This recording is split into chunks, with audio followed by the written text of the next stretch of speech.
Non, Jésus Christ, Nazareth ton signe commun. Mon bébé, apena o, mon bébé, apena o, mon bébé, apena o, apena o, mau bagbe, pena, papa me subawo, mau bagbe, apena o, mau bagbe, apena, papa me ya wonko. Mau gbàgbé, apena o, mau gbàgbé, pena, papa mi asubawo, mau gbàgbé, Yesu apena o, mau gbàgbé, apena o, nusione wana mita, apena o, dasione wana mita, apena o, nusione wana mita, apena o, dasione wana mita, apena, papa mi asubawo, mau bagbe, Yesu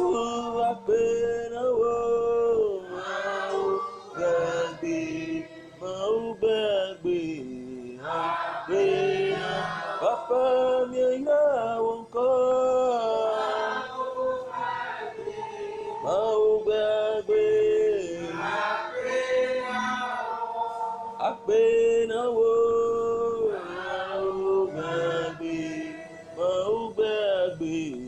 apena, papa mi bli bana o, mau bagbe, apena o,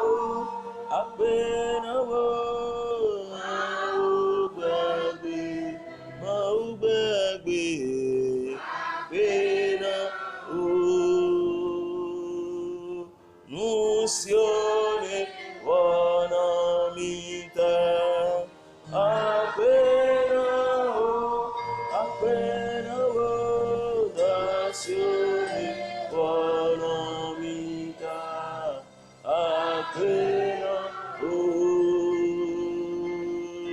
nusione wana mita, apena o, dasione wana mita, apena, papa mi ya wonko, mau bagbe, apena o, mau bagbe, papa mi bli bana o, mau bagbe,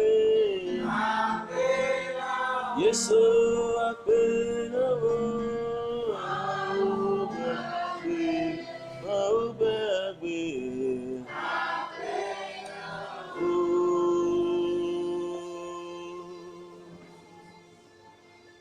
Mawu mavɔ Mawu de dadzi nukusi kpɔ ayikɔ gbankpɔ mi do gbenu mi gbadanu lɔ mi do gbenu mi do gbadanu din mi kɔlɛ hɛn mi wa nukɔmitɔn mi kɔlɛ kpla mi wa nukɔmitɔn bonu mina do si lɛ wa yi oxɔ mitɔn se bena lɛ dɔ xɔnu mi na lɛ kplɔnu mi bena dɔ xɔnu ayixa mitɔn lɛ mi do gbenu mi de su gigo nu yi kɔ mitɔn.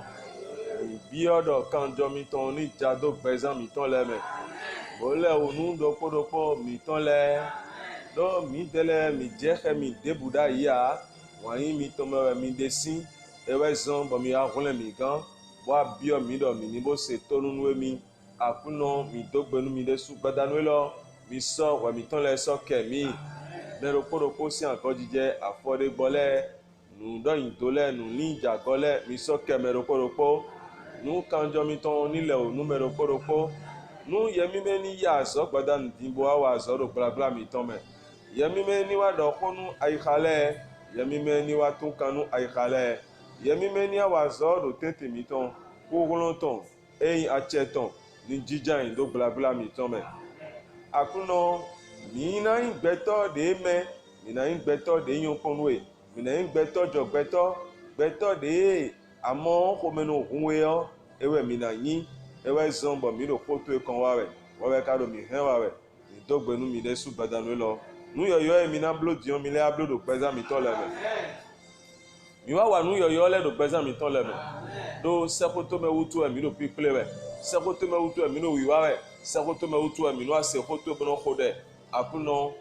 gbadanu diɔ mi wa kpla mi ɖo lɛ bi sese mɛ. Do Jésus Christi Nazareth ton sin comme Amen. Bojijan boze ma o ko ma to e bonu mina leboy oji amo mina ko de pede gbadan din ana ko de glim gbadan din don we de su sin gbezan ana ko de do gbezan to eji mi kana do to ko ma o ton we nu Jésus Christi ni no poxa ye ko wa ko wele binu ze ma o ko ma to mi khando esanyi proverbe meroso proverbe nabi mi kaha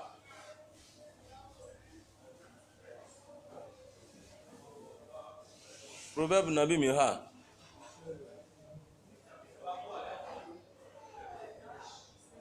proverbe 8 mi khando proverbe 8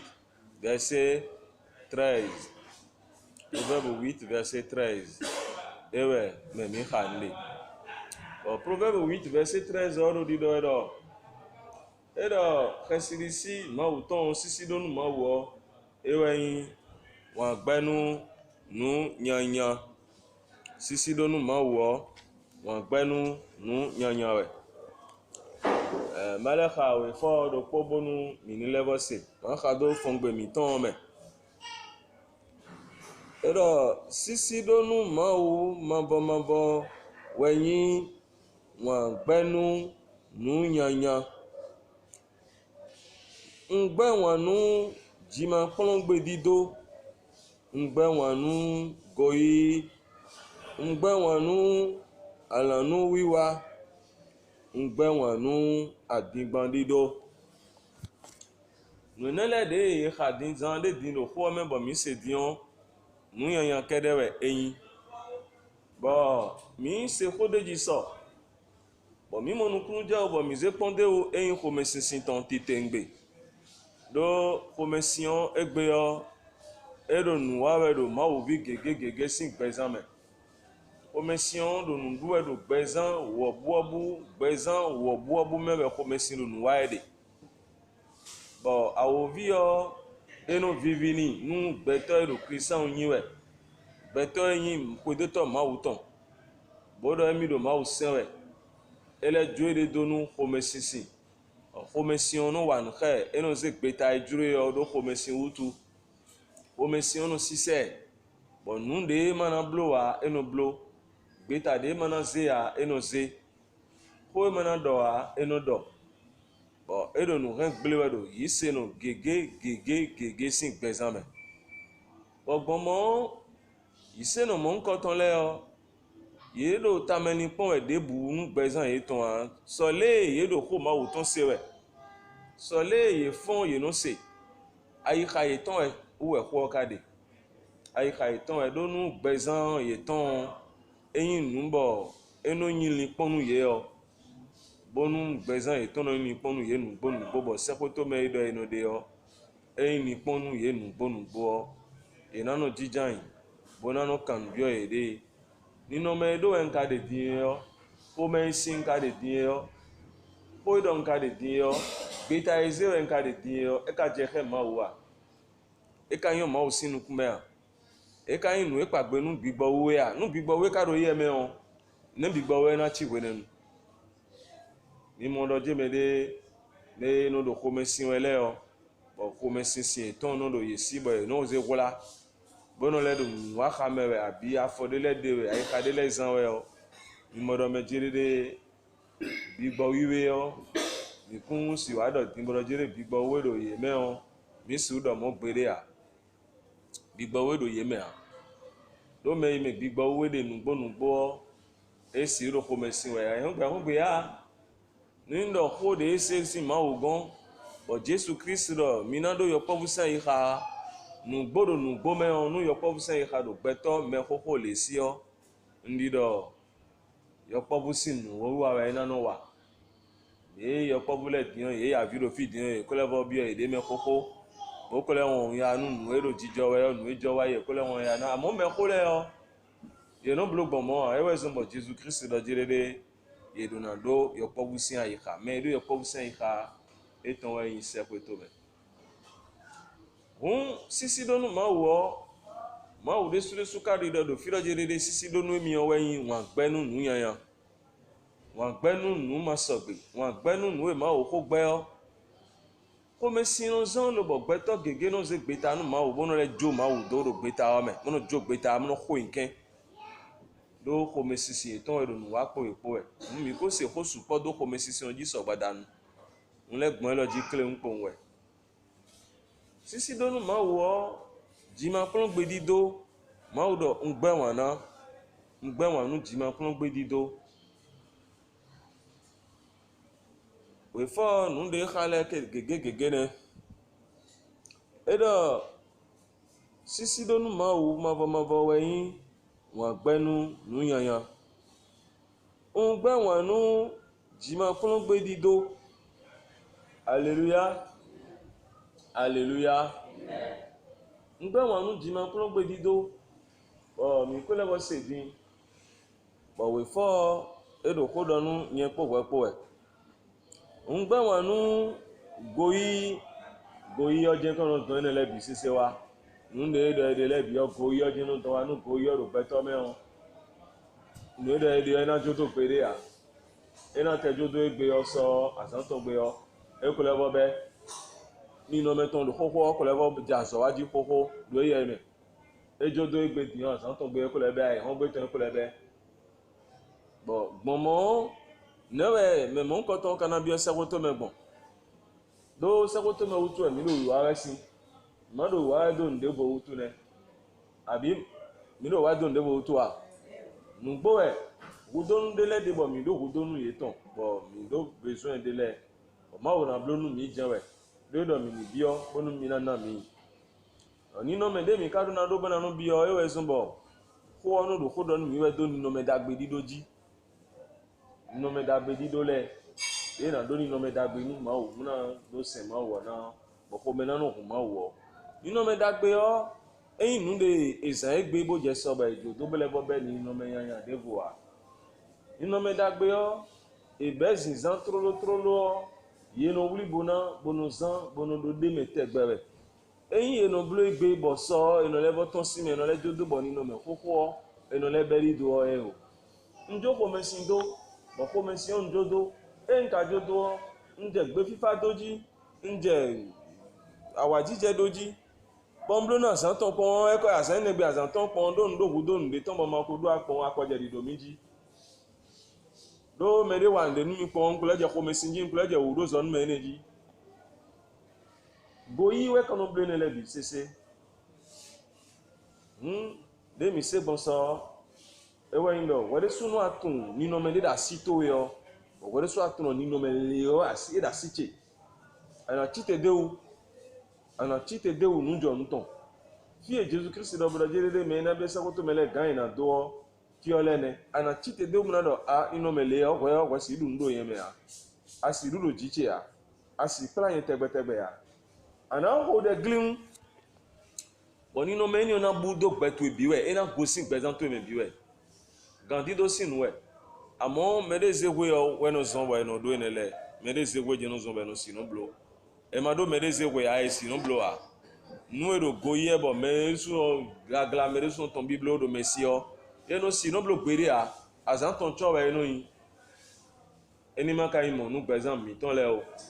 ni ma imo nu gbezan to e o be na yin da azan ton cho we no se to na suno po sunwe a o se to nu bo me bi mo ra o dio maybe more awuzu be jijo no lebe so ene gudo jijo ko lebe ni no me glegle ko lebe ko barabara di do ko lebe ko yi si ni no me ko lebo je ai bo bo le da basro we bo le je techiji e o kasiri si ma uton ya me do sisi ma wo eno blo ene le ya eno igudo do ene le bi me eno ju ene le bi do e ero ngbe wanu esanyi alanu wiwa alanu wiwa mi se ko kle nde le so no mi no tun no o exemple de na so do cha ki do posin ko te alanu e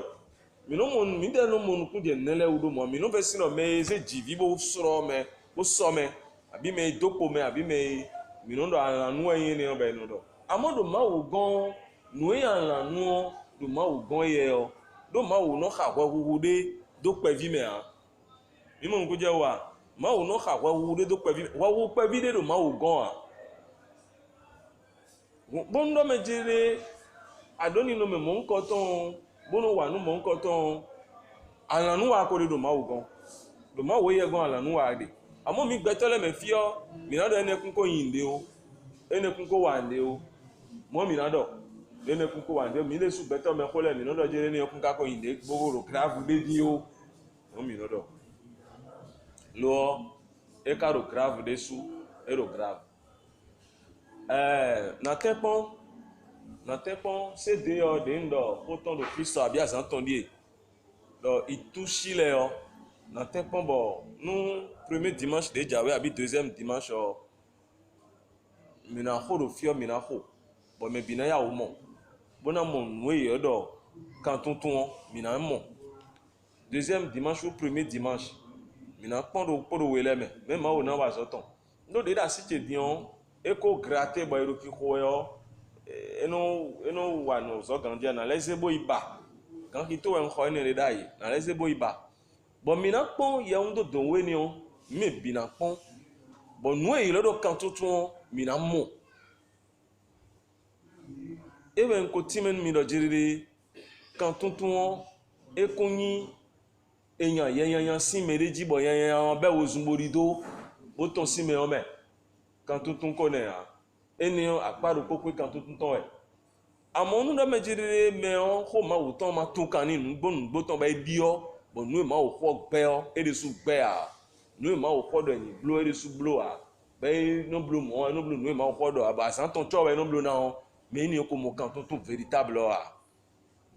oh kan tutun véritable we na zon bon sekoto me bio ena pagbeto ma wo ho mo teme do meme ewe na zon bon sekoto me bio na pagbeto donu ma wo ho mo teme do meme on jijo barabara le binu buwe zizan barabara le binu buwe ayi kha barabara le binu buwe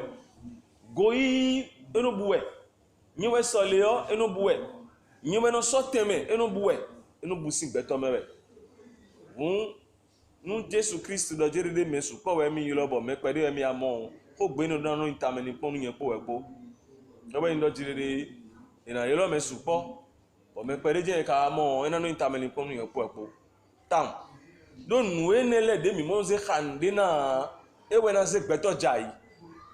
nu khame enele de mi mo no ze yilo nde na e we na ze gbeto gege jai do asan gbe o gbeto gege na jai bu na se lo bi do nda asan gbe npo ya un do doude bo era site video eno da site vidéo ene dzi yɔ ŋua mɔdɔ me dze ɖe nyɔnuvi ɖe wɛ nyɔnuvi yɔ etsi ɖɔ eɖo asu gã dzi bɔn ye nyi yi senɔ ʋedoɔ nyi yi senɔ bɔn sunu eye nɔ fɔn eno xɔ ɖe vilɛ yɔ eno dɔma xɔ nu vilɛ no kun kple amɔ mama ye no ɖo wezu dzi ɖo kpegbe zɔ nu wezu kikan nu enyi o kpegbe si lɛ wezu kikan na ɖo lɔblɔɛ wegɔ eɖo ninɔmɛ ɖe bɔnyi xɔmɛ sisi ninɔmɛ ɖe kpodo nuɖe ko ɖo fi nɛ adzidzi me kpɔ wɔn ye ya misa zanzan tɔn bɔ yi xɔ ɖe zanzan si ɖe ɖe yi no yi xɔ amisa bɔ no yi xɔ eyi bɔ yi xɔ ɖe bɔ wa kpegbe prière matinale yeblo yeblo prière matinale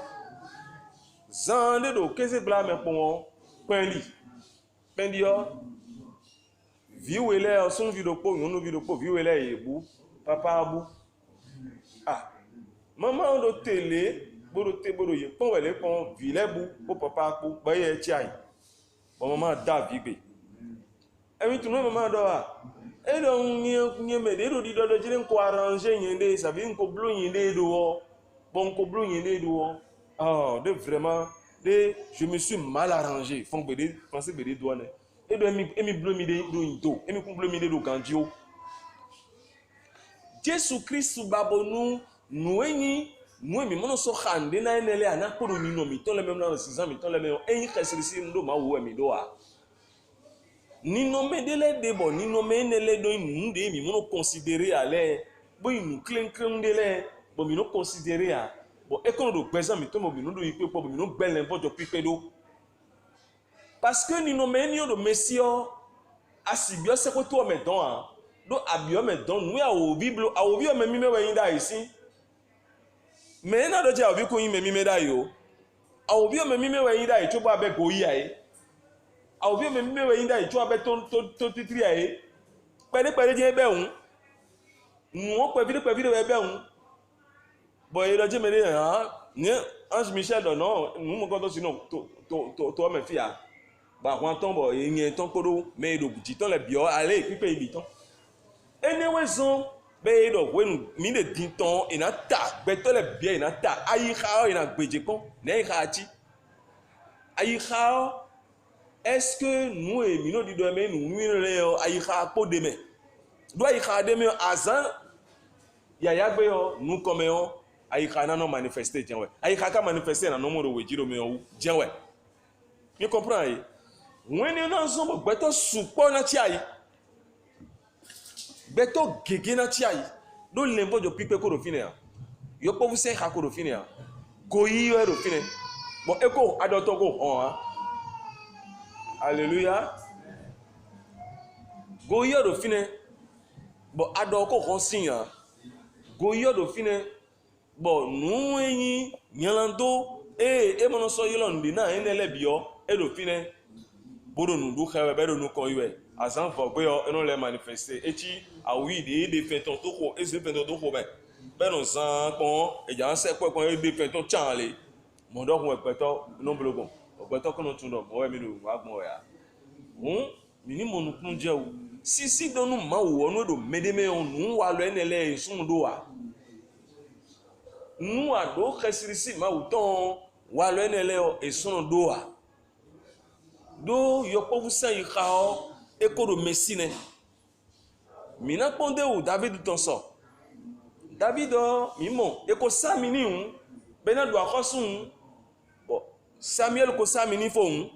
bena do akhosun cho Samuel ka ko do sin po ji un bo Samuel ka sere samini o Samuel ton an wansin e re na ko Samuel sinsin bona ya udu kan ton sin lo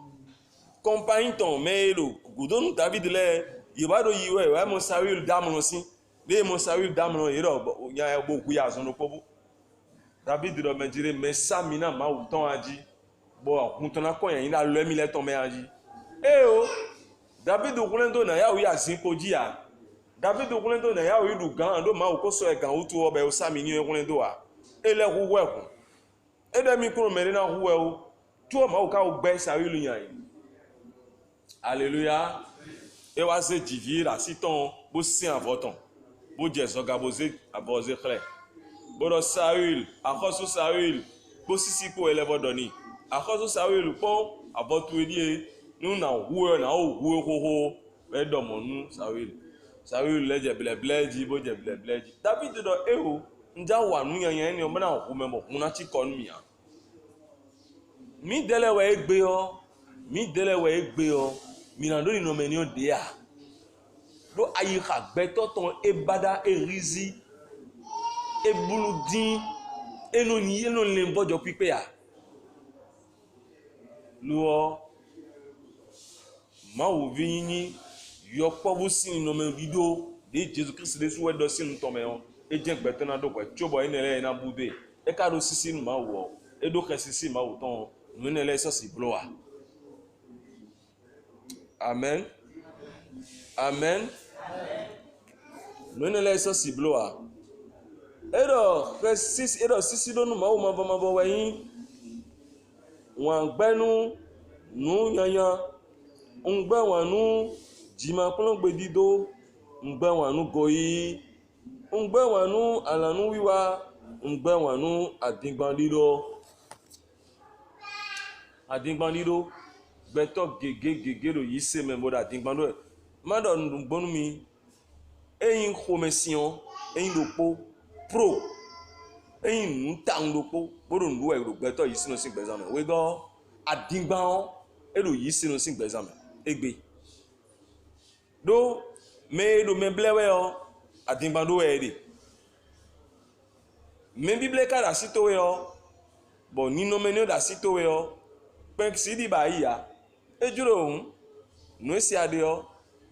ile iba do ton bo ba do na bo jijan yin bo kan ko bi owo ere bo pon ko o mese do rojere adingban do wende aji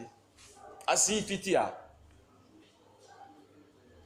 mawu ni ma no bondo mejire ni oni yin mo nuwe o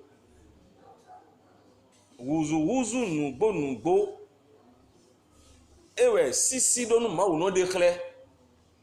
wuzu nugbo ewe sisi do nu mawu no de khle e wuzu nugbo sisi do nu mawu no de khle amo ma wuzu nugbo aburo ye wa we o ino le mo do mewu ino le mo wa lo do mewu ino le mo sisan do mewu ino mo do we jiro me o sin karate nu yu atan ino mo eyin nu bo no mo no kula nde ma okoro ri do yo ewe mi na se nde ma okoro ri do we mi na se mi me bibe na se. Alléluia. Bien, Mika, 1 Proverbe 9, verset 10, dessous le sort. Proverbe 9, verset 10, et dans le commencement de la sagesse, c'est la crainte de l'Éternel, et la science des saints, c'est l'intelligence. Verset 11, c'est par moi que les jours se multiplieront, et que les années de la vie, de ta vie augmenteront. C'est par moi.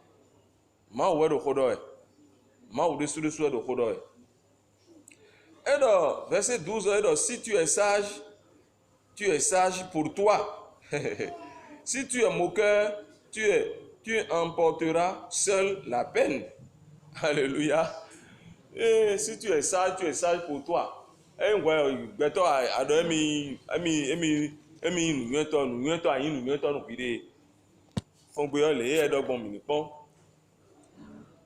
Proverbe 9, verset 10, 11, 12. Proverbe 9, verset 10, 11, 12. Sisi donu mawu, mavo wenyi fie, nunue besie. Metun mawu, me mimeo, mawu no na meo, nukunu mo jenume. Mawu no na meo nukunu mo jenume. Mimo nkuje fongbe owa. Mablebe merido ta hunwe le mikumo nkunje wo.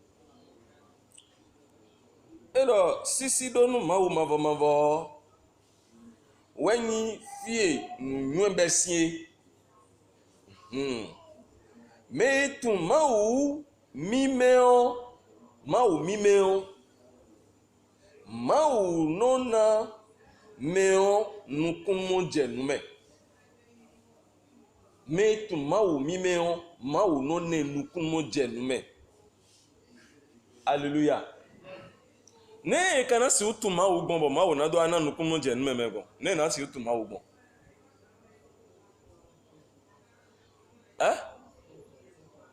Khoton. Mi ti m'explique aussi. Alléluia. O khoton we un. Khoton sise we un. Khoton ki kha we un.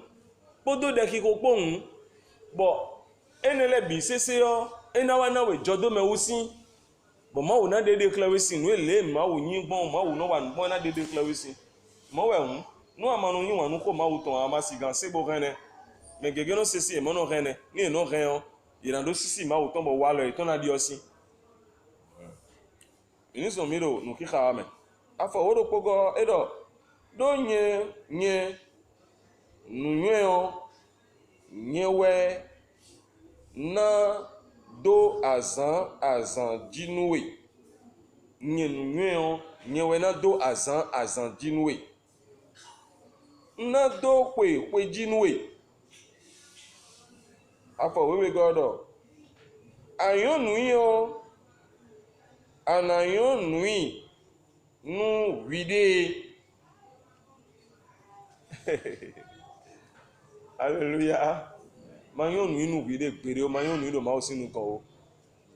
mmadụ emi nùnyẹ́ tọ́ gbèrè pọ́n o mmadụ emi yọ̀nùí o mẹ́sùsù ẹ̀dọ́ nínú mẹ́ ẹni ọbẹ̀ ẹ̀nọ́dọ̀ emi yọ̀nùí ìnúbìlò nùnyẹ́ tọ́ ìnúbìlò ìyọ̀nùí ètùnú wúmẹ́ akasi tunu wu ma o sin gbigbo ha amakasi yonu wu ma o sin gbigbo ne ni ana yonu wu ma o sin gbigbo gbon ni ana yonu wu ma o gbon ogbeto susu no ba do mi re tunu kwa emi tunu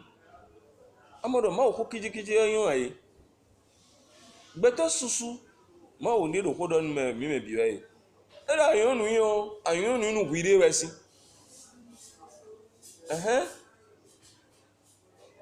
Alléluia. Akano igo wiro pono we namo nwedo goime. Alléluia. Ado goiwe o. Amasiro sisi nma wo ne. Ado goiwe o. Amasiro yo pobu sen khane. Asido medeze we okon gbere chobo gbevo ha ni no medo po adu tegbe oji ana le do bo achion aboyu bo chion abowu achion abodo jiton awaye bodo fast dagbe oklewe o ana eso ana azan ya pombo no metire ke me na tafa fotoji do go yo podo ko me fini ana reposter ana fait ton chan do me susu do mo bo eno yin airun sin nu ye enu yin ntegbeton sin nu ye but dio gloye wuzu gloye but you know mo ble kaka bana iton bible kaka bana iton ai wan ehun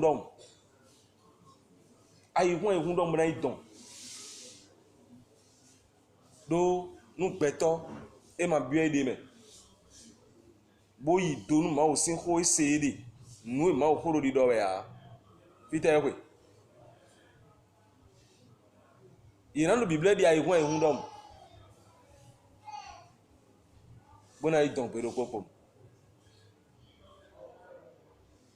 wẹ́ẹ́ nínú ọ iná bláwò ìká ò sẹ̀ máa ò bọ́dọ̀ nù pè mọ̀ pán ìkó yìí sẹ́bó sẹ̀ máa ò nù pè mọ̀ pán ìkó yìí sẹ́bó máa ò sẹ́wẹ̀ nù pè mọ̀ pán pípó sẹ́yì tó ọ ìkó rò mọ́ tẹ̀gbẹ̀ nínú mẹ́ ìtàn kókó ọdún lòfin ẹ̀ gbogbo la.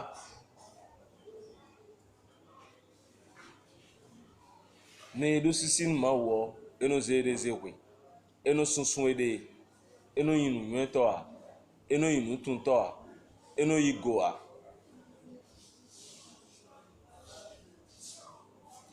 Jesu Kristu donwe e donu yen po Hum bibe nunueton wenyi sisi donu mau. Bibe nunueton nugbo ewenyi sisi donu mau. Nunuende sudesu sin bibe ewenyi sisi donu mau. Donc mais do sisi mau edo sisi mau ton da ikaton me do bezanton me on. Nunue mau ton na bio finesi. Pon de we lo. Nu vide se to nu e vide no siwe o. Ano wada beni si. Ano wada do ganton si. Ano bado nunyo ni si. Ano bado je ko vie ni oni ma im vide lo bonu o ndeni we o. Ano blonyo na nu vio. Ano wa logo nu vio. Ano wada nu vio.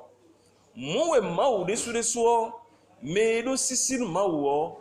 Do gbigbo daliwe a agbaza daliwe a mau no wadagbe ni mau no sepo me ni o mau no no poka me ni o mau no wa logon me ni o. Alléluia. Mau no wa logon me ni o mau no poka me ni o zanzan we me gbada mau no do xa me ni o do ado sisi no mau o nde te na yin mau sisi mana be wo nwe e de wa ya nde te na yin mau sin nu le mana be wo nwe e de wa ya nu kan ton gban na do jijo we o bo wa do sisi no mau o nu kan ton gban na do jijo we o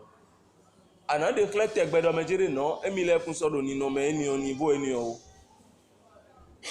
do mau we ado ye lo we mau wo si ade bo mau wo eye kana no wa logon we ena no pon jito e sisi do nu mau nu da ho e bo yin nu jonu bo gwa lo nu gbeto sin gbezan ayirongbe e gwa lo nu gbeto sin gbezan ayirongbe nle juro gbeto no blowa nino me de wa gbeto no blowa me do sisi ma wo e o no blo nu ejuro yo de ya me do sisi ma wo ka sisi ma wo ton nu ejuro yo no blowa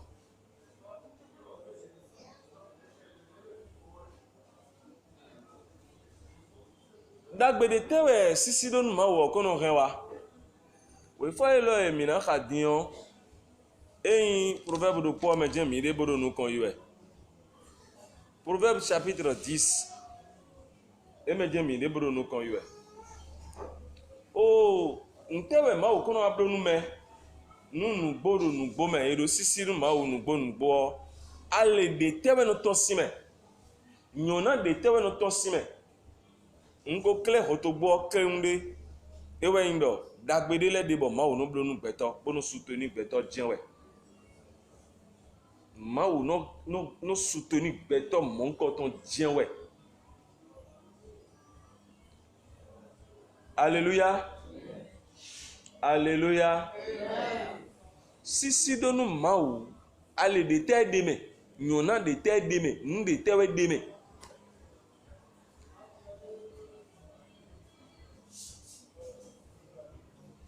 boto nous mise ponde o vie do gonto e abi vie invito e bo se tonu e aya kime ayi fideo anono fin vie sedo a vie lo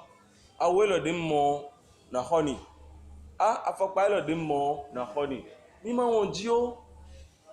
yen podo po epo kaka je fi emi de do fi bion ma we da mi do photo ton ji eni osusun gbere a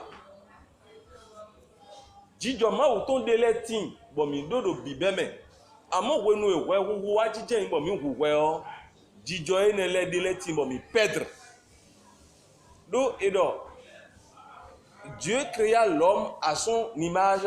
selon sa ressemblance. Nous et cadeau ressemblance d'oeo jijo do ede. Imodian. Image o photo we. Ni no me ma utonde ma utio karo ko jan edo. Alors we père de alors bi attendre a de bon père we ma o sin pomme ne. Amon ko wa. Yon jijo caractère. Hein? Et ouais yodo. Et Dieu créa l'homme à son image selon sa ressemblance. Ressemblance caractère de ede do fine edi mawu tan edi mawu edo dzidzɔ mawu tɔn lɛ àmọ́ wɛwo wa zɔn bɔ dzidzɔ dagbe ni mawu tɔn bo do gbɛtɔ mɛ yɔn do bibɛ mɛ yɔn ebu gege bu quoi àmọ́ de lɛ kpo do fine de tɛ par exemple mímɔ compassion de gbɛtɔ nɔ do nu nɔzɔ tɔn wa nuwɛ yin bɔ mawu wɛ do bɔ edo gbɛtɔ mɛ àmọ́ mɛ biwɛ kalẹ bɔ do eni wa mɛ de lɛ de bɔ yi da ayi xa yi tɔn da. De so ye de so jonu yema we bon we de jo ye de donu yema we bon ewe de jo ye de donu agbaza ye de son ton bon esinu we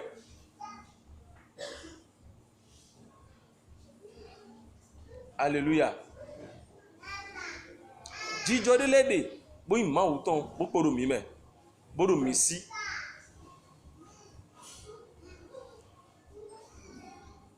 wiwe nyinyi de no no sainteté wiwe nyinyi mi ma so do ne mi so do a diwe Jésus Christ wa ku bo le pon bo kon to yan yin bo ena le wa po me mi da li no ji kaka bo mi na wa yin me do sainteté yo e si zon le die mi de gbe e si zon le die mi de di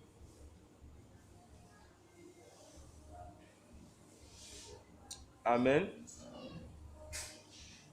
Mawu no wa logonu gbẹtọ de yin mebodo sisi ni ido khesirisiton. Bon mawu no le wa je eyin gbezan ton blodoji.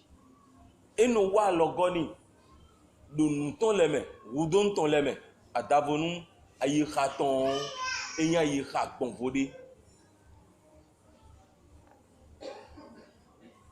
Bon mawu de suna no do khoni le tue kana no se ya mawu de suna no kpon nu le tue kana no se ya mawu de suna no dide ton le tue kana no se ya ena no sien tab ton brande wu nu do ni we mawu de o edo sise we ya eze mawu yilo na no ado sisi nu mawu nyedo sisi nu mawu ko si nu egbeto te ton amblo kò sí nu emene nando na pongon to ya e da nu gbeto pon yen na do fi ban tumi ame be eni o vérité do no wende ana tumi lo wete na tumi ya boya mi si tumi de ayi won me na awa tumi lo fia nu na je nu egbeto blonu me do ma wo si kwegbe ma wo si ansokan na je do kodo doji je doji nous répondons les des boulots et dans Dieu m'a aujourd'hui. Comportement betoton. Beto wa yolo ya. Beto wa yolo ya. Beto gbe atombo wa misa. Beto sin area. Ayin beto sin area bo do no me man kon beto bo. Beto wa nenu ohun do no me pan kon beto bo. C'est réaction la bi clap beto bo. Eni o de clap do me jere awere su beto wa ya do sisi de ni ma wa. Mawu maro me wa nu idonu yo jine mawu makana no kwere su jine mawu no wa nu mo wa o ton we do me bi ni kwedo amonguja udia o ton we do me bi ni kwedo me wa nu idonu epodo me kwere su beto opo o ton we mi me bi ni kwedo we do e mo do do me eno no me de buji a mi beto le no do acha eno da ikuma jibu na acha mi ton le do ewe zombo Gandhi dobo imawu gan khuyogbe o edo ntenu yen podo we ko bi sese nu na pondo gbeto sinu wiwa ule même kaka je fi desu na pondo gbeto sinu wiwa u ko di do gbeto ton nu de bu ene lewo yen na o décourager sin mais eso bon eni o so de pon gbere abamo yen bon découragement de te ma wo ko dohun yan mi do wenu gbon lebo gbeto adiba bi edo mi da do ko mi da misa nu ma wa bi edo do tu ti da misa nu na pondo nele wo yin na ojo ma o si azo do si e soro yen ji ame bo na a pondo nde u tu bena jo ma o si azo do o e si gbeto e so mi azo a et encore Ni la iblo mo pere yo. Diwe na le se ouve. Donc ko do jodo me weni on. Diwe na le se ouve de vo. Me yo mi on nzeze yo nu gba ya. Si do nu ma wo, nu susu e kwa, nu susu e no dekle, nu susu e no dekle. Vide do kwebe, ba edo sunsun we, edo nu bido ni we. Chuo e kale bono zede we. Eno levo zede we. Amodo mejile me ni edo sisin me go ri ai. Abi ayin konde o dagbe ba mo wa yi. Komito me komito legbe wo.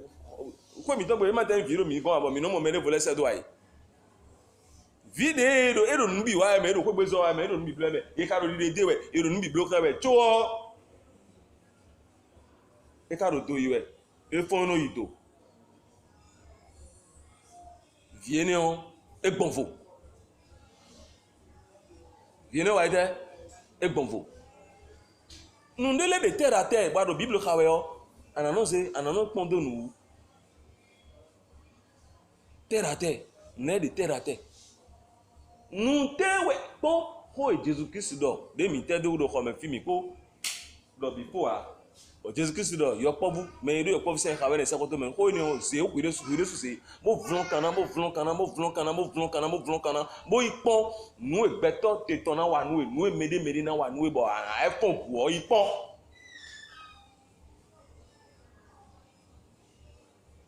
nu aso ma wo to se yoro na nu egbeto te tona wa khawe nu e na blo khawe ipon nu ado yo pobu se kha Peter nu ode ba na wa fon gudo nu eni owutu Peter nu ode lo meni no me do mi ni do ode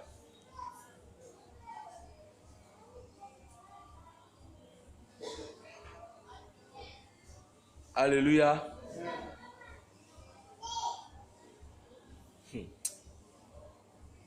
Meniha Proverbe 10 verset 27. Amiano te reflète na yode. Proverbe 10 verset 27.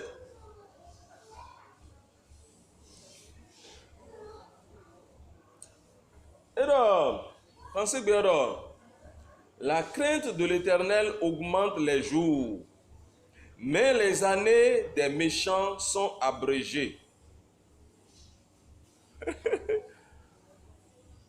Adjo de terre va le faire fibo aller monoton de mer. Atayi ko clé you know bolo gbade ton eni on kaga trongban you know do mli ni on atayi ka kan de ton bo sa aller na de ton de jijan wesin abi jenwe ena yin da ton ena ton de jijan we do akakan de ton anasa we ena ton aller de nu te weyin nu e wa do we glo pi bedo ale de boa do ma ogon mi ba nu si do nu ma wo ale ton do bodi do fie. La crainte de l'Éternel augmente les jours, mais les années des méchants sont abrégées. Si do nu ma wo mabo do azan dinu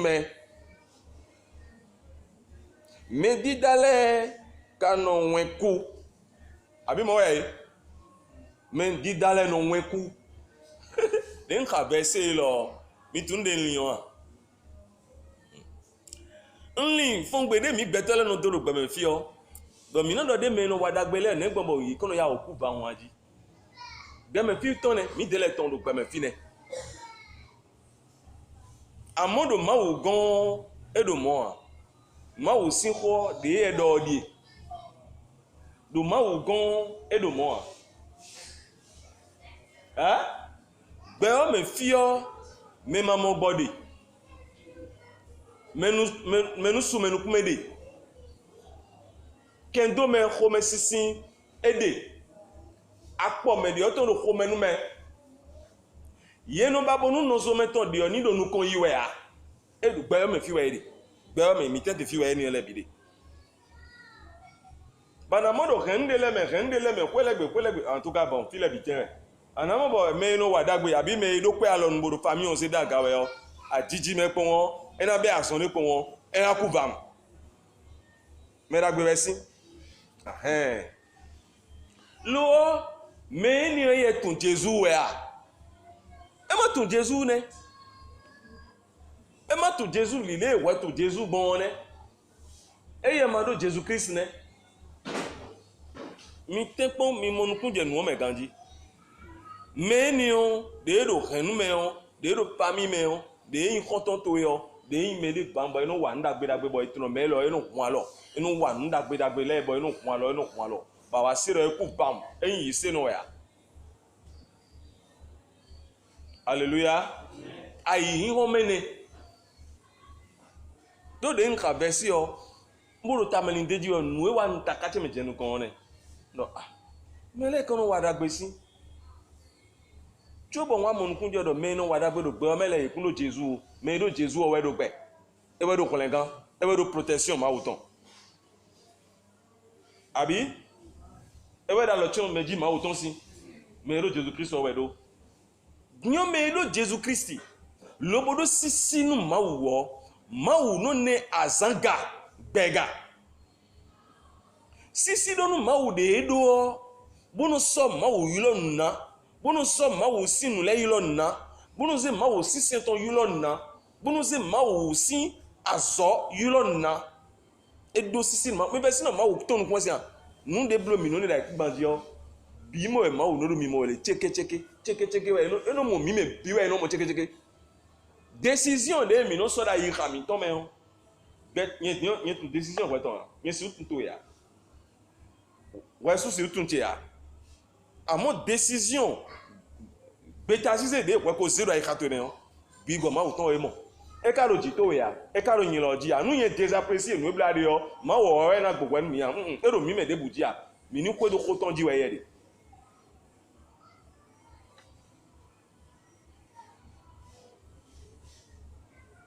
sisi donu ma wo de ado o e no zon bon ma wo no wa nu dagbe de voler nu e to wo so anu tun a beto de do sisi ma wo ne edo khesisi ma wo ton edo sisi ma wo no bo supo nyibi no so me ni a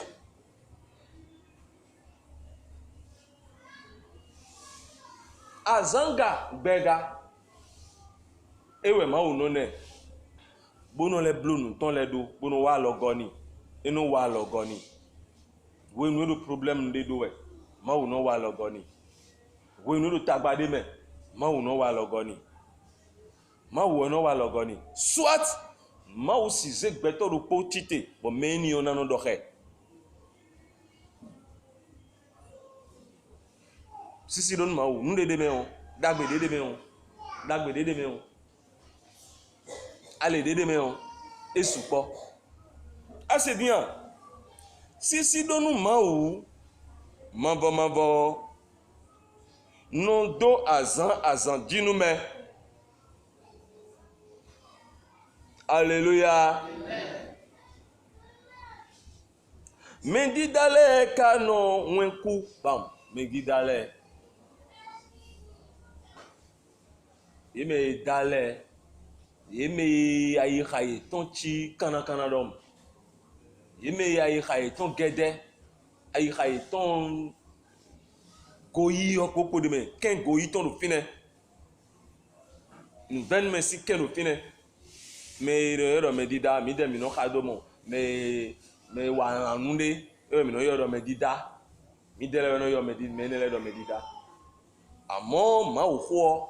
me yin me bodo ayi kharizio me di dawa yin lo konton ma wo gone ma wo ye le mi no mo ma wo mi no concevoir ma wo gon mi me gege no concevoir ma wo gon mo ya ma wo nu yin nu je do pe bi de do ma wo gon ye ko mo do je ko ada o tuton e ye ada o tuton quoi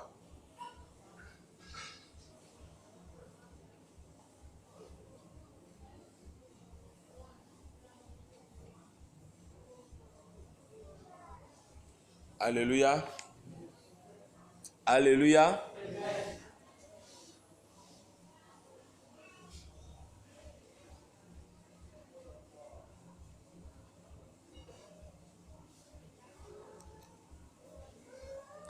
Jésus Christ sin weziza oxo sin weziza ni bia yi xamenu yẹ kpɔ wẹ kpɔ lobonu yẹmi mẹ de xɔ kpɔɖoni ni du gã ɖo gbɛzãmitɔ le mɛ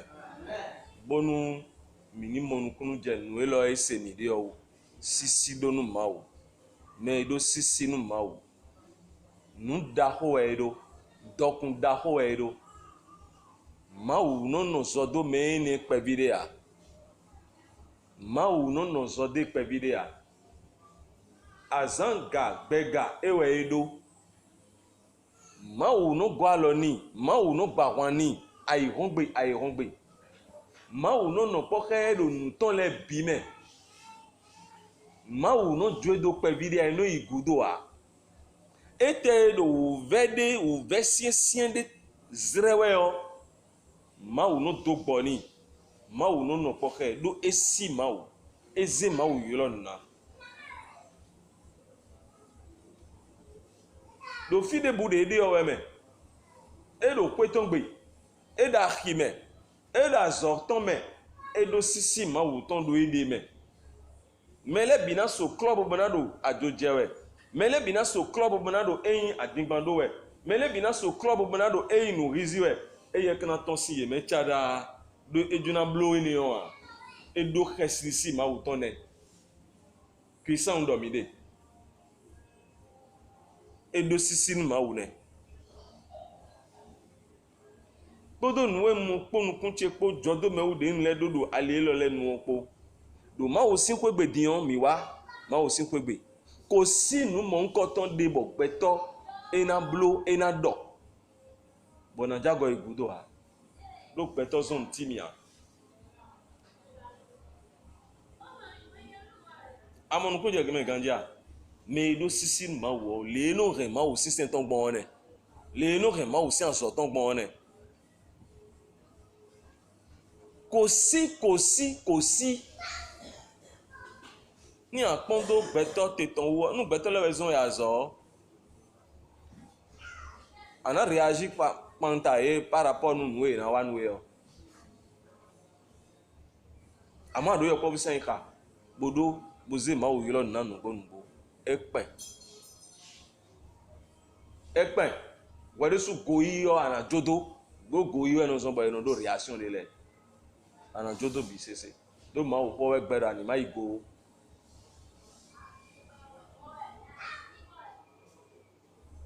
Alléluia. Jésus Christ ni lo didonu nyekodo wekpoe. Azanga gbega ewe esanyi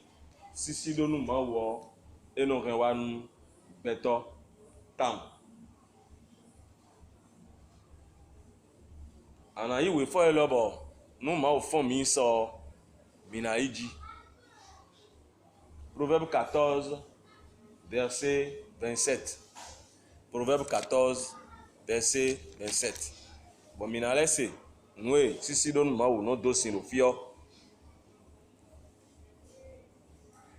Proverbe 14, verset 27.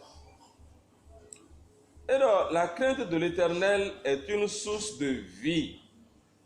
pour détourner des pièges de la mort.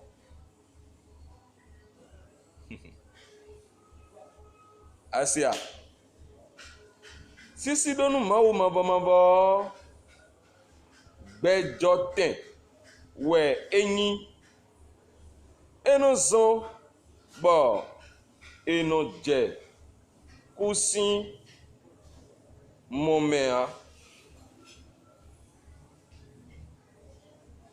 sisi donu mawu eno zɔn bɔ eno dze kusi mɔmɛa gbɛdzɔ gbɛdzɔ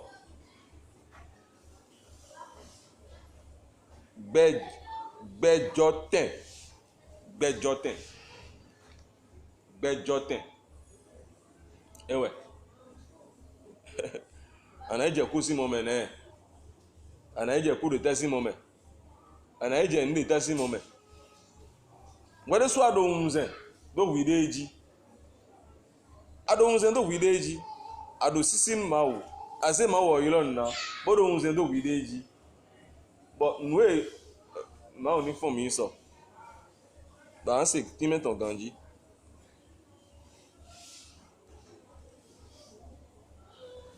amen amen amen ajan kan de dio ya nkan bi odia nkan bi o ma dia ça veut dire que imon kun jeme Jésus Christ nous donne do poropo nkan le e donu yen po gbadanu lo bo na don we ime zegbeta bodo ma o sen we wuli bonu ma o to ebo sen wuli bonu ma o to ebo sen wuli bonu ma o to ebo sen wuli bonu ma o to ebo sen ma o gbe atan amen wuli bonu ma o to ebo sen Jésus Christi ena no kwa xawe podo xonxlon ton ko chitira foto eji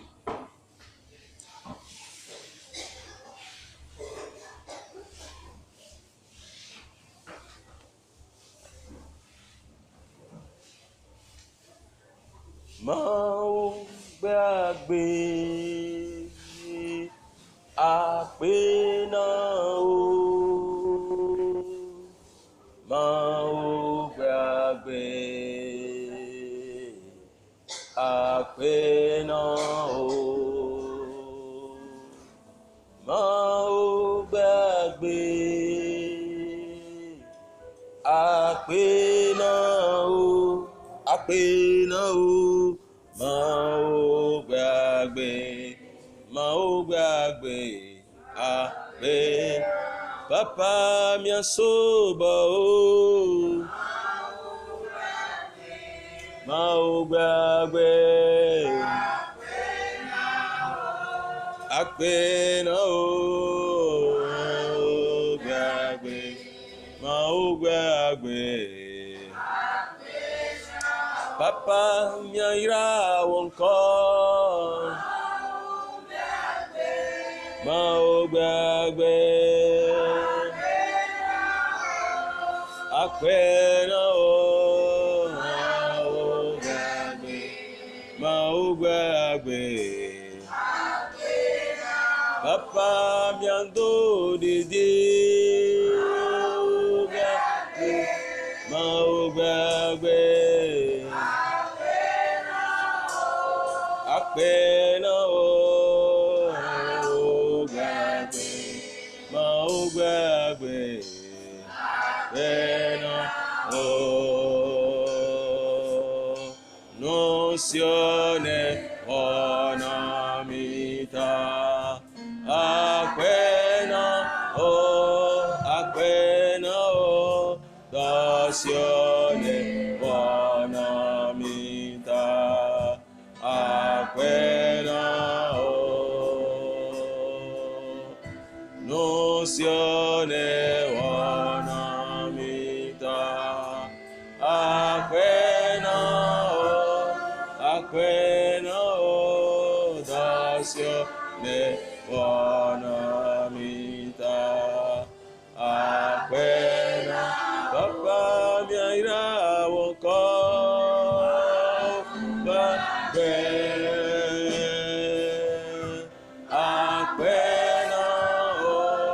àpènà o ma o gbàgbé àpènà papa mi ando dede gbàgbé ma o gbàgbé àpènà o ma o gbàgbé àpènà papa mi ambli bona gbàgbé ma o gbàgbé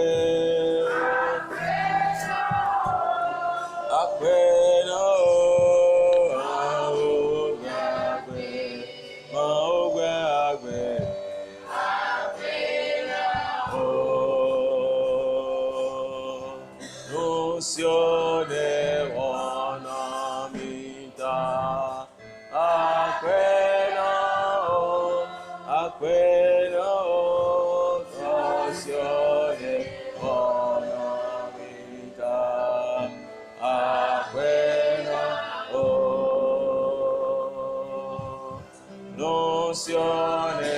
wanamita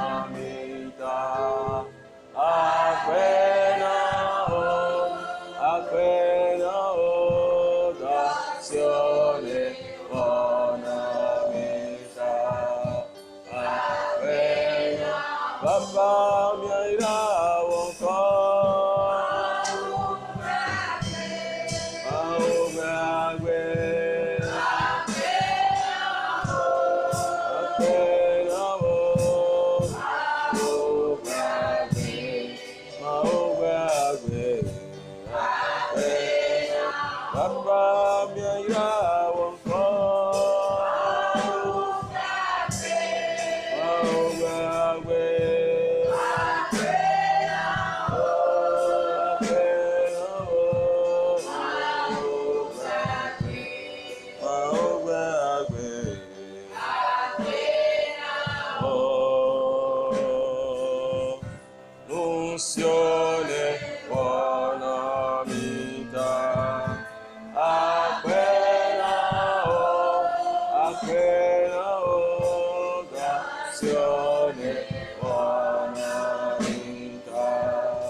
Papa miaira wonko maogwe agwe akwena o maogwe agwe akwena mi khode so bon dès mi ho wa indo me jire de wade so atun we do présente me on atun do ho me sion de mi si atun ganji atun do goyi do mi me atun do waji jobi ba do mi me wade so atun de do asito we o ewe ana ho de bona donu akuno gbadan din akuno nu le de do présente me on mbiowe gbadanu lo rien lo tobo ton kanu ay khache rien lo tobo gbaganu ay khache rien lo tobo de demisin walo de ndo eniome hunto khode lo Jesus Christ sin comme hunto bo khode o nu don ton do Jesus Christ sin comme donc onu akuno do gbezanto e ben donc onu akuno do gbeto eji ni nome toy khome sisin toy akpo mimo toy zinzan toy goyi toy waji jobi ba toy wede so atunde wede me on yen tunde wede me on wewe tunde de me on we tunde no wan khawe yo donu akuno ni amaka mo de do wede me ahun hallelujah nu ma wo ne bana do penu ma wo de su do tatu e me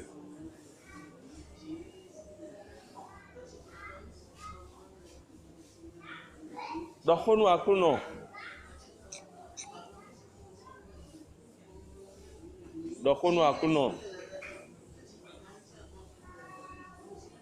ayi khatuele bi sese dokhonu akuno na yigbenue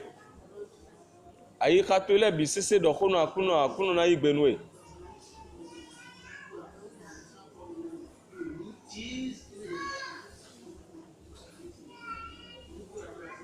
dokhonu akuno gbaganu eni onumi gbagan enu ayikache demisini no me eni ome akuno nde sirana no dindenumi ya demisini no me eni ome nami ayika yo pabuto akuno tonkanumi gbaganumi ayikache we ani wazona ayi khache we ani wazona akuno kenklen wazona ayi khache doko no akuno era patu ero sisewe akuno kenklen badanu din demisime akuno demisinu ma sogbele bime nu ko yin nu bo ma yon kunto me an demisime akuno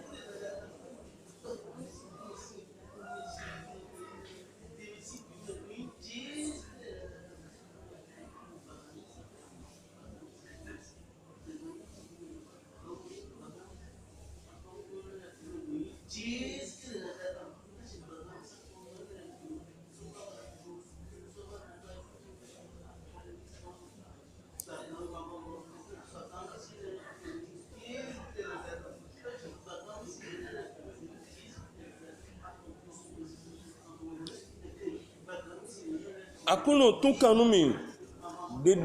dede gbezanche bi sese do gbadan dion biowe tun kanu mi bi sese akuno tun kanu gbezanche tun kana ikhache akuno elo we no wan khami lele we no wan khami de no wan khami odie akuno kenklen bo dede mi sime gbadan dion okuno biowe akpo we no nyeme kan we no du kan akpo ko mesinsin ewe ro gbezanche me ma wala wede do ma osinu kan o ma utunwe nyesi utunwe a pereje na tunwe amo ma utunwe khere ma ka wala wede o akuno kenklen bo gbaganu ai khache kenklen bo gbaganu ai khache kenklen bo tukana ai khache kenklen bo dedemi bonu ma dionu bonu goto ma do sisi nwe akuno sisi ondona do nwe ndona do sisi nwe do le bime ndona do sisi nwe do le bime ndona do sisi nwe do le bime akuno gigono na do sisi nwe do le bime akuno na do sisi nwe do le bime akuno kenklen gwalo numi gbaganu mi akuno na zeweze yilo na do le bime nous quand on bana do jijowe akuno na zeweze yilo na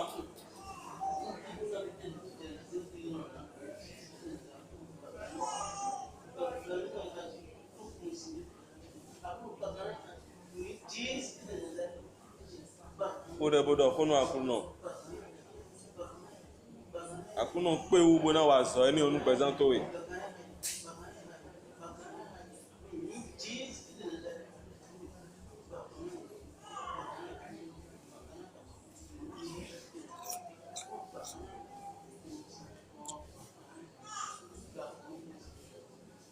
weme ye no gwalo nu mi da liene nu ani klibodo badanu din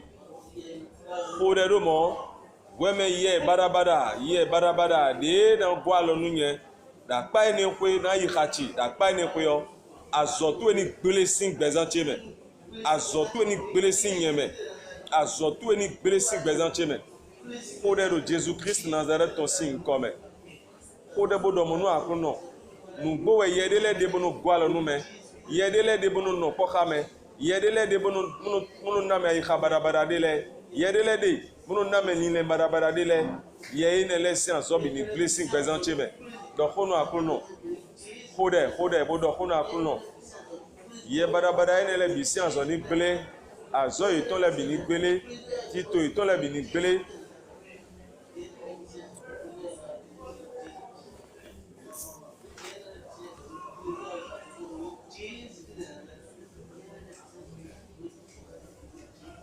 do Jésus Christ Nazareth ton sin comme mi hodere amen anale do nu akuno do jire ye de bodo bi ba edo emile o don je mi na don mi kuna isekoto mi ode o don je mi na don akuno ye ni si azo pan kon peche pantamion azo ton bi ni gbele gbadanu din amen hodere Jésus Christ in comme domonu akuno do Jesus Christ in come do we no zon be no do ta sien ye ne le we no zon be no mo nu je do me de ton a ye ne we no zon be no mo de je do a ye ne we no zon be no do esan we jijo me de sunu to mo we do gbe me to me do nu akrono yo po budi do sen ka me ni o egbon vo bi sese me ni egbon vo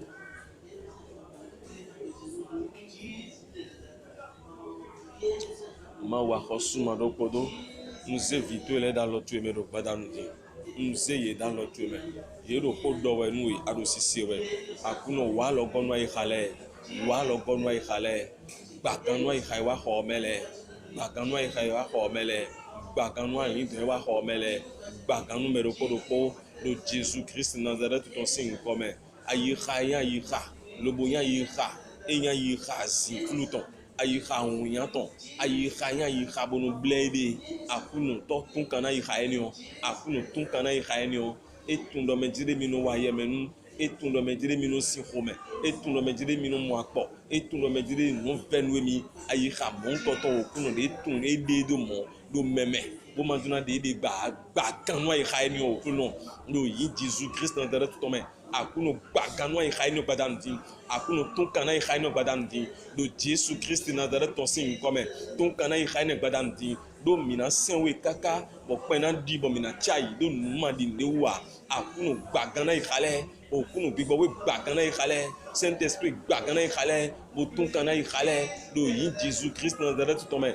do Jesus Christ Nazareth ton sin comme okuno ton ni debwe jijo ai khale me nous débrouiller passer pour vous dire mais au nous ni baran yanse de Jésus Christ Nazareth ton signe comme au nous tombe avant mabo de Jésus Christ Nazareth ton signe comme de Jésus Christ Nazareth ton signe comme amen anando beti obidi akuno do nu kontowe fi beti de yo amodona kokpe me wende yo amodona atime wende yo amodona Yodome wendio amodona, Jonhome wendio amodona, Sume wendio amodona, Fideb wendio amodona, Deli donche sime. Nueme wendio, Deli donche si nuome. Kode Jésus Christ nkome. Kode do li donto esi anpa kwe dinlo. Do kono akono do li donchi oni mo kantonton. Li donche ni mo kantonton do badanwelo. Demisin fi de nde nu esi nkan pa mewe nde o demisi me holon to eni demisi me ani baganu mi ro gbadanu di ani demisi me ro gbadanu di Jésus Christ Nazareth ton signe comme papa mao mabo akosuma do podo akuno betoro tebro yiwe no mo nje ide suno wa akuno ko no mo nje gbezan meton wu ko no mo nje gbezan meton me ni don mi ton le fi ide le atun fi ni don me ro ko ton de dion atun akuno no zo mi yilowe bo yilowe do ein nu kontowe do Jésus Christ Nazareth ton signe comme gbaganu ni don ero gan pa me ni don ero esen game ni don ero esen okogule ni don ero yodome ni don ero kope me ni don ero vodunde me ni don ero kame ni don ero atinde me ni don ero sume ni don ero jonhome ni don ero esen aikungbangule fide so sepedo togule we akuno gbigbo we ma to e gbaganu ni don eni o gbaganu ni don mo nkoton e do ko safidi gbodo fienele debu we gbaganu ni don eni o do yin ko Jésus Christ Nazareth to me gbaganu ni do eni o akuno gbaganu ni do eni o ti tro lodi de li do eni o to ti tro lodi de li do eni o to ti tro lodi de li do eni o to ti tro lodi de li do eni o to ti tro lodi de li do eni o to ti tro lodi do Jésus Christ Nazareth to sin come akuno gbaganu ni do mo nkoton mawo mavo gbaganu ni do mo nkoton do yin Jésus Christ me do we wa ku do ta ton me we be kon kun to ko yan yin do ta ton me do me do ko si ta me kanjo ni je ron viji kanjo ni vi ron kanjo to ni vi ron do me do ko si ta me akoko gbezan le akoko me do ko kanjo ni vi ron do me do ko si ta me akuno to mavo do Jésus Christ Nazareth ton signe comme kanjo ni vi ron kanjo ni vi ron kanjo ni vi ron kanjo ni vi ron kanjo ni vi ron kanjo ni vi ron kanjo ni vi ron quand on y vivons de Jésus-Christ de Nazareth ton signe commun. De Jésus-Christ Nazareth ton signe commun. Et Dieu doit me dire que sous béton à l'autéo, nous y va tout aller à nos cambio ouais de ni no me toé, zinzan toé, à nos djidjain, mais à nos cambio ouais de et qu'à sogbe ka ma ou quoi c'est milieu aji. Ouais de sous béton ouais dans nos blomons. Akado mon blowe o, anaya o mon vivo do ouais de si, anaya o mon vivo do ouais de me. Do ma ou na wa alogonwe. Do béton école lembojo do pique me da ikun bandia. Elegbekpo ndele do femenu me elegbekpo jijo dele do messi do me bio jijo nugbo ton ni no meton e no mo do wijo e no mo nu wiwa ton e no mo e voilà akado mon blowe o ina go alon we no kan bio kwede do ni no mechi zinzanchi ni no me lo de blogbon de dion e ka sogbe ya eyin ma wo vi nugbo a e ka jehe na yin ma wo vi nugbo a ni no mele no kanu ne le bi owede anawa hoded ni bonado no akundo mejere dro barabara kukura mlomele olonro no wazo mo nkoton pan kome olonro no wazo mo nkoton pan kon li don meton olonro no chite do me uda mlome akuno jaye do wewe amen akuno viva e bi se gbadanu lo hoded de Christ in kome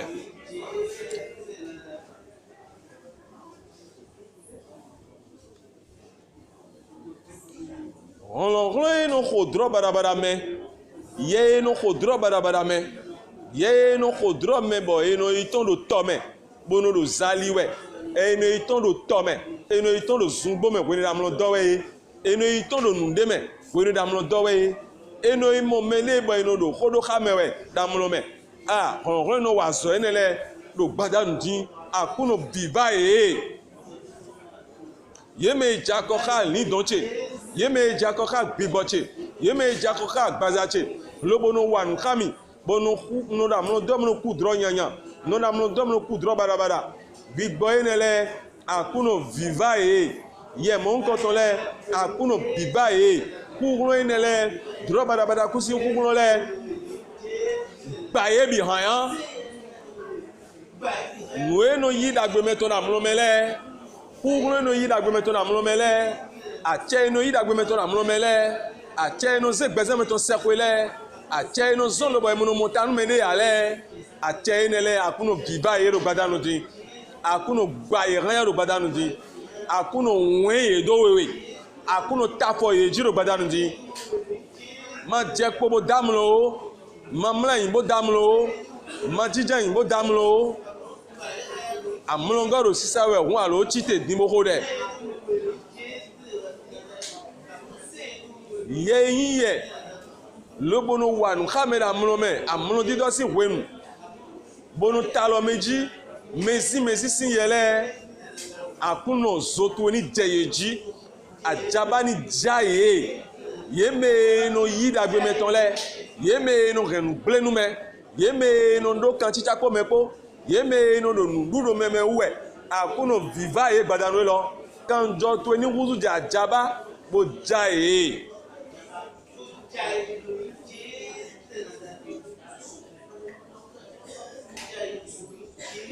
ndido wimero de ho e ma wuda zo waro tutu e bigbo we da zo waro tutu e ro gbadanu di e da zo de waro gbadanu tu e me e do nu waro gbadanu tu e me ami sisa e lo ni da zo to waro gbadanu e lo do Jesu Christ sin ko me da zo to waro gbadanu e lo e ni no kan tunu e ro gbadanu e lo e ni gbaganu e ro gbadanu e lo do Jesu Christ Nazareth to sin ko me ni gbaganu e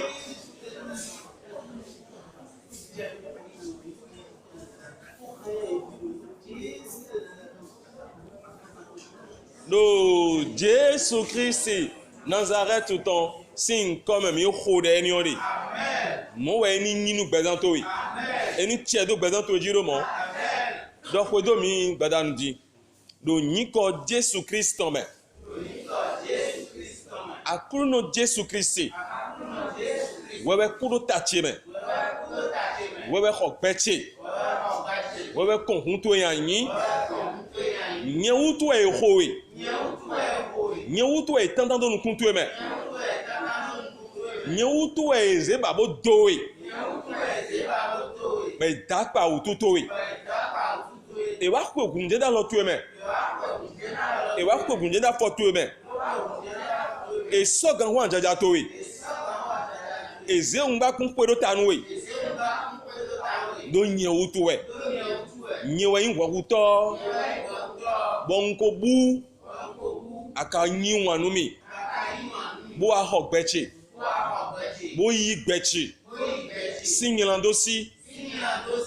honron nyilando ton si a ho mi biwe bo yin towe we ni nde buton ni bodunle ton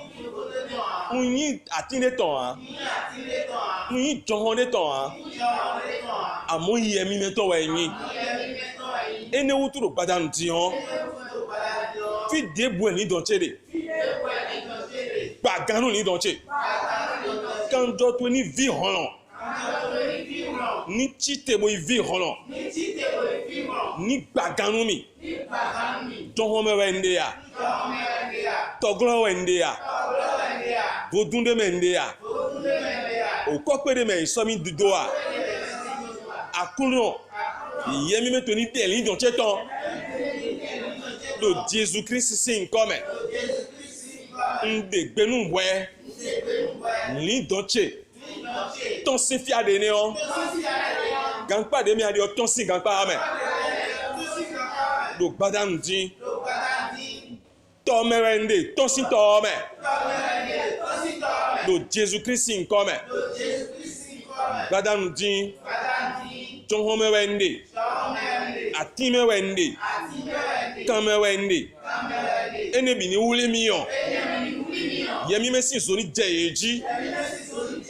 bonu ma ton si fine gbeche ni ton si fine nu yodo me we so mi do yodo ni ba ni don che ni ton si me do gbadanu din do Jésus Christ nko me ni don che Jésus Christ ton ya yin ni don che Jésus Christ ton ya yin Jésus Christ we ho we azere si ru ojito we ya onro zin fru ton si ru ojito we ya mami si ru ojito we ya nu sedo me si ru ojito we ya azon si ru ojito we ya gbadanu din nhode bo bi o ma o si ache eni gbaganu we lo Jésus Christ nko me gbigba wiwe tun kanu gbeche tun kanu ni donche nami vivo lo gbadanu din lo Jésus Christ se nko me amulno do bunu kudro nyanya bunu monu lo nyanyami we nino nyanyami we o ni lo mi o saboto metondo jiton jonko me gboido ni gunzode ai kumba ni gunzode ajaba ni wa jedo we eni bota ton sin do gbadanu din do Jésus Christ nko me no da wan ton mi e boro yo chenu bo gbe kole eni bota ton sin eni jaish do Jésus Christ nko me akono ndogbenue do tuwe yin bonda lo tuwe me nso yin deze jonue do Jésus Christ se nko me amen maude daji nu kusi maude da ikunba do penu mi gbadanu lo weme do de ona sewe diana ya mi ganjiwe wiwe wa kudo mero poro sintame akuno pasteur kudo mere sintame akuno mauzo wa to debu kudo mere sintame webe kudo mero poro sintame mi me wa file bi sese wi we kho mi po kanjo to epo amen wi we wole mi gan pa bo sisa to epo amen be to we asobodo wole mi gan na amen ene wutu o nu de bodo ta so me do gbigbo me o jivi to ni gbotanu no ene o amen nu de bodo me yo nu bodo ya donu me yo jivi to ni gbotanu no ene o amen ko de bodo me gudo bo be kolele jivi to ni gbotanu ko ene le amen gbadanu dion nwe no yesime nwe no dozin bono do yesime bono bi oxo menu me bono bi amlo menu me eni bota ton do gbadanu di ko lo mo nko to no do ya donu me be no mo agbon a eno mo vivo a akuno botanu ko eni o si amen bi owe do yin Jesus Christ Nazareth to me do nwe do alo drendo gbese lo lemewe nwe do alo drendo ali don lo lemewe nwe do alo drendo agbasa lo lemewe akuno nu mo nko to ani bota ton si amen do gbadam din trolo din ani bota ton si amen nu ne ni jayi bi sese do Jesus Christ Nazareth ton si nko me amen nwe do yo to enu nwe do tagbadon lo to to pe nwe do tagbadon lo no to pe nwe do ya don gbe to be nwe wa ba zin ka mo jijon gbezan to be bo yin zin fun si nu eni bota ni gbadanu din amen eni bota ni gbadanu din amen kugune do me jirire ngilando de mi adi akuna to si me gbede o emi po epo enu ale kando Jesus Christ ni su akolu wure ni o amen ni bota nu wure ni o se amen bigbo we ni libere gbezan to we amen sin wo wo ni o si an lo me amen do yin won do we ma ro ma leto meta tanton apo we go e do esan yin bigbo gbeton si seon e ton kanu we sin bigbo e okuto si an lo me bo tun kanu sin wo si an lo me amen ko gbe ni oni tie do gbeto eji amen ko gbe ni ko do ali don to we amen ko gbe ni ko do gbeto yin to we amen nu do zali khawe wele bi sese ye bini viva gbadanu di amen ye bini jai gbadanu di amen ateye to le bini gbele amen eni tafo ye ji amen nwa khode nu we bo de gbedo ni don to we fi debo ni don to we de John home we so se ko do wa e ya bigbo we ni to kanu si John home amen ku me we adam la no mo we de ya bigbo we ni to kanu si ku ogure amen do Jesus Christ Nazareth to si nko me amen ayi ku ngangule we we se ko do wa bigbo we ni to kanu si ku ngangule amen do yin Jesus Christ Nazareth to si nko me amen amame kan me we do ati me we do wa bigbo we ni to kanu si ati o me amen eni de we si ama me amen eni to kanu si kan me amen do Jesus Christ Nazareth to si nko me amen do badam di dro barabara kukule bisi anso ni bele amen do Jesus Christ si nko me amen nindo de mene ku teki wa no ku dro mo no mo kwedere bono do zalibe do tome bono do zalibe do tome hon ma wo to ni dewe si tome amen bo zewe da gejiro ege nueno dozin dowe nueno chite do tutowe nueno drialo do tutowe nueno do zali khawewe do emo alide emo homesisian alide emo aposian alide emo esayin nu ben mesian alide mi khode do nu mo nkoto ni botani badanu ji amen akuno gigo nunu komiton hallelujah soso nunu komiton hallelujah ndogbenu mi do mi ko da so ne wa we khokho bo eko nyimo khokho do badanu di do gbezan wa file bi sese me akuno ndogbenu mi gigo nunu komiton hallelujah oku ajiji debu e programme nu gbeto debu do fi din trolo din okuno gbaganu me no si eni o me do yin Jesus Christ me bigbo we ni gbaganu si eni o me amen ana kuku ajiji ya amen abitu na kuku ajiji ya amen asitu na kuku ajiji ya amen asutu na kuku ajiji ya amen do Jesus Christ si nkome amen no to ejiwe na kuku ajiji ya amen do Jesus Christ si nkome amen on wa yan si on bono lisa khawe mi oni fi asesi on ni o mende boedu asesi on ni kuro yeme amen on ni barin do yeme amen mavo ni nawe vivo ni nawe vivo vivo ni bio weme vivo ni bio agbaza to yeme vivo ni bio ali don to yeme vivo ni bio ikha to yeme do gbadanu lo vivo ni bio weme amen bigbo wiwi do ko kha mero kodoko Tiens le numéro kodji. Quoi le numéro kodoko? Par le numéro kodoko. Do Jésus Christ Nazareth ton sin comme mi khorere. Bi gbo we ni rien lo to wi. Bo kla we kwegbe. Awu ya fo yeye. Do Jésus Christ Nazareth ton sin comme. Amen.